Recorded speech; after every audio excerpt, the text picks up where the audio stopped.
Thursday, October 12th, 1978. When I got home today, there was a message that Jim Lilly from Flash Family had called. I had told him I was coming to the show that night. When I called him back, he said, "Be sure to wear some performing clothes because you're going on tonight." Oi. I wrote oi. I had never been in an improv show. I had less than 3 months of improv classes, and now I was going to be performing. I decided to wear my green plaid shirt. It's like me to talk about clothes. And when I get there, I find out what I'm scheduled to be in the show, and I'm very excited.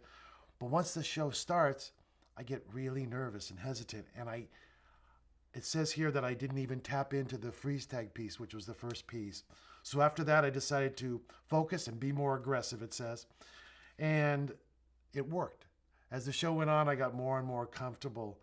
And one of the highlights, it says here, was in the second half in the life piece, which is like a herald with different scenes. I did a scene where I played a kindergartner at home after his first day at school.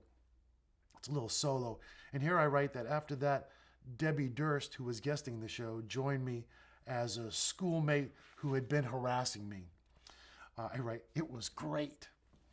So the show worked out well for me. I felt good about it. And in my journal, at the end, the last thing I wrote was, "I'm on the way."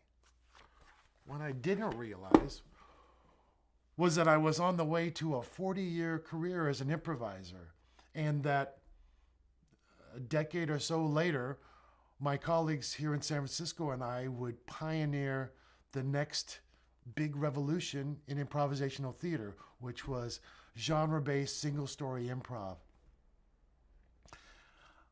I knew how much I loved doing improv. I knew how much I enjoyed the show that night, but I didn't know that it was going to be my life, and that I would spend the next 40 years on stage making it up time after time and loving it.